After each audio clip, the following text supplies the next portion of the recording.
माँ पुराण। भाई, जिस औरत ने किसी बच्ची को 20 साल तक पाला, उसकी पूरे जीवन तारीफ करे तो उसमें बुराई क्या है?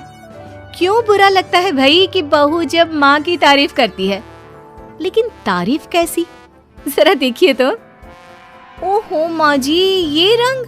अरे कैसे रंग के कपड़े पहने हैं आपने? हुआ क्या है आपको? अरे क्यों, क्या हुआ इस रंग में? इस रंग की तो 4 साड़ियाँ और हैं मेरे पास। वाह माँ, क्या जच रही हो। कहाँ जा रही हो आज? ओहो, हुआ क्या है आप लोगों के टेस्ट को? कुछ भी मतलब। अरे ये भड़काऊ रंग आपकी उम्र में अच्छा थोड़ी ना लगता है। भड़काओ? अरे कहाँ भड़काओ है बहू। वैसे तुझे याद होगा, तेरी शादी में तेरी माँ ने भी यही रंग पहना था, जबकि वो तो मुझसे भी बड़ी ही है। सास के मुंह से माँ की बात सुनकर बहू को तो मानो कुछ ज्यादा ही एनर्जी आ जाती है। कैसी बात कर दी माँ जी, मेरी माँ से तुलना छोड़ ही दो आप। क्यों? क्या वो तुलना करने के भी लायक नहीं है बहू? नहीं, बिल्कुल नहीं। उनकी तुलना करनी है तो ज़ीनत अमान से करो, मौसमी चटर्जी से करो, या किसी और हीरोइन से करो, लेकिन आपसे कभी नहीं। ये कैसी बात कर रही हो तुम माँ से? और ये जो तुम्हारी माँ मेरे बारे में बोल रही थी, वो नहीं सुना क्या? सास बहू का झगड़ा फुल ऑन शुरू हो चुका था। बेटे ने भी भलाई समझी कि वो वहाँ से खिसक जाए। अब अच्छा, मैं ऑफिस जा रहा हूँ, वैसे भी बहुत देर हो गई है। हाँ, जा ना, तुझे क्या लेना देना। ये कल की आई, मुझे कुछ भी बोले तो। माँ, मैं वो। हाँ, मैं तो कल की आई हूँ ना, और आप कान खोलकर सुन लीजिए। पति है ये मेरे, ऐसे ही माँ का पक्ष लेते रहे ना तो कल की आई कल को चली भी जाएगी। अरे मैं वो। तभी बेटे का फोन बजता है। थैंक गॉड, सही वक्त पर फोन बजा। हाँ, मैं आ रहा हूँ। अच्छा माँ, बाहर दोस्त आ गया है, उसी के साथ जाना है ऑफिस, मैं चला। बेटा मौका देखकर खिसक तो जाता है, लेकिन सास बहू के बीच बहू की माँ को वहीं छोड़कर। मेरी माँ, उम्र जानती है उनकी? अरे अभी 25 की भी नहीं हुई है वो। 25 की वो नहीं तो 22 की तू कैसे? अरे 3 साल में ही पैदा कर दिया था क्या? तो कर दिया था तो? अरे पता है ना, पहले कितनी जल्दी शादी हो जाती थी। अरे हो जाती थी जल्दी शादी, माना, लेकिन इतनी भी नहीं कि बच्ची गोद से भी ना उतरे और ससुराल भेज दे। अरे बहू, तू ना बहुत बकवास करती है। अरे खुद सोचती भी नहीं कि क्या क्या बोले जा रही है। खैर, उस दिन का मैटर तो किसी तरह बंद होता है, लेकिन बहू के अंदर माँ का कीड़ा एक दिन फिर उछल पड़ता है। अरे ये क्या माँ जी, आज तो त्योहार है, कुछ और बना लेती। ये थोड़े से खाने से कोई त्योहार मनता है क्या? अरे देखो क्या क्या नहीं है, गुलाब जामुन, दही बड़े, 5 तरह की सब्जी, और तो और पुलाव, रायता। और माँ, ये क्या है? बेटा, ये घेवर है, देसी घी के, घर पर बनाए हैं मैंने। टेबल पर रखने तक की जगह नहीं है। माँ, इतना कुछ बना लिया। सही बात है, जिसके घर पर इतना सही बन जाए उसके लिए तो यही बहुत है।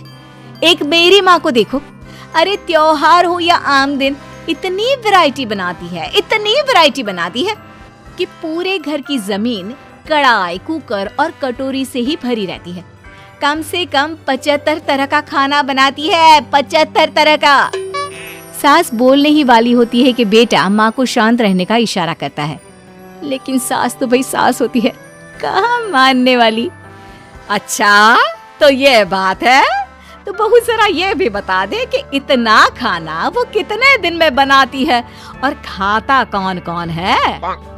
बहू, जिसके फेंकने की सारी सीमा खत्म हो चुकी थी, खाता अरे पूरा मोहल्ला खाता है, और माँ ये सारा 75 तरह का खाना सिर्फ और सिर्फ 10 मिनट में बनाती है।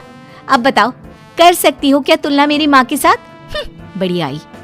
नहीं बहू, मैं तो मान गई तेरी माँ को, अरे 3 साल की उम्र में बच्चा और 10 मिनट में पूरे मोहल्ले के लिए 75 तरह का खाना। ना जी ना, मैं तो तुलना करने का सोच भी नहीं सकती। सास के मुंह से ये बात सुनकर बहू तो मानो 7वें आसमान में पहुंच जाती है। और सास को बातों बातों में हराना, और वो भी जब सास झुककर इस बात को मान ले, ऐसा तो किसी भी बहू की जिंदगी में हो जाए तो। लेकिन जैसा कि हमने पहले भी कहा था कि सास सास होती है। सुन बेटा, ये बहू के साथ रहना और इसकी फालतू की बकवास सुनना, अरे मेरे तो कान खराब हो रहे हैं। ऐसा लगने लगा है जीवन में मैंने तो कुछ किया ही नहीं। अरे माँ, तू भी कहाँ उस पागल से तुलना कर रही है? जाने देना, तू तो खुद समझ रही है ना उसकी बात का मतलब। अरे हाँ बेटा, वो तो है, लेकिन फिर भी मैं चाहती हूँ कि तू इसकी माँ को यहाँ बुला। वैसे भी कई साल हो गए हैं उनसे मुलाकात नहीं हुई। अरे जाने देना माँ, ये एक ही काम है क्या जो तू उसकी माँ को भी यहाँ बुलाने की जिद कर रही है? मेरा भी तो सोच, काम करना पड़ता है मुझे। नहीं माँ। लेकिन माँ की जिद के सामने बेटे की एक नहीं चलती और वो सास को फोन कर देता है। उधर बहू लगी पड़ी है। मेरी माँ तो अपनी बहू के पैर दबाती है, पता है आपको? अरे बस कर बहू, अब नहीं सुनी जाती तेरी माँ की तारीफ। अरे बहू के पैर कौन सी सास दबाती है? यही तो बात है मेरी माँ की, मेरी माँ दबाती है। बहू अभी भी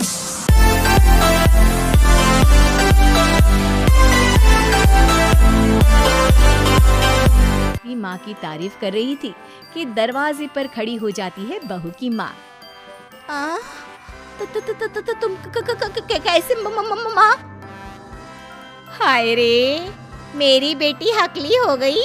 कैसे बेटा? अरे चुप कर माँ, ये पूछ रही हूँ कि तूने ना फोन किया ना चिट्ठी। अरे बता तो देती कि आ रही है। अरे अब आ गई है तो अंदर बिठा, चाय पिला।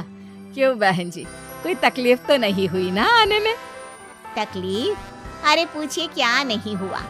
उम्र इतनी हो गई है कि चला नहीं जाता। बहू को बोल बोल कर हार गई कि तेल गरम करके मालिश कर दे पैर की, लेकिन नहीं। सास बहू की ओर देखती है। अच्छा माँ, चल फ्रेश हो जा, मैं खाना लगाती हूँ। बहू खाना लगाती है। सभी बैठे होते हैं कि बहू की माँ, हाय रे, अरसा ही हो गया एक साथ इतना सारा खाना देखकर, वरना घर में 2 रोटी और सब्जी ही बना लेती हूँ तो लगता है कि बहुत बना लिया। वरना बहन जी, मेरी सास वो तो कम से कम 2 सब्जी और दाल बनाती थी। लेकिन सच कहूँ मुझसे नहीं होता। मैंने तो शादी के बाद रिन्नी के पापा से बोल दिया था कि भाई खाना बनाना आता ही नहीं, उतना ही बनाऊंगी जितने में पेट भर जाए। तो क्या सासू माँ मोहल्ले वालों को आपके घर से खाना नहीं जाता था त्योहारों में? त्योहारों में खाना मोहल्ले वालों के लिए? अरे कैसी बात कर रहे हैं दामाद जी? उल्टा त्योहारों में तो मैंने कभी खाना बनाया ही नहीं। वो क्या है ना, मंदिरों का भंडारा लगता था, वही लाइन में मैं रिन्नी के पापा को बर्तन देकर खड़ा कर देती थी। अरे कई बार तो खीर रिन्नी ही भीड़ में आगे जाकर ले आती थी। बताया नहीं क्या बेटा ससुराल वालों को कुछ? क्या कहती रिन्नी बहू? चेहरा लाल और शक्ल पर 12 बजे थे। अब क्या बताए बहन जी, काम करने का शौक ही नहीं रहा और आलसी तो मैं इतनी थी कि क्या बताऊं। रिन्नी को तो मैंने पैदा भी 43 साल की उम्र में किया। सब बोलते थे बुढ़ापे में बच्चा पैदा कर रही हो। अब तो बस सारी हदें पार चुकी होती है। बिना किसी से कुछ कहे रिन्नी बोल पड़ती है, माँ जी मुझे माफ कर दीजिए, मैं तो बस मजाक करती थी आप लोगों से।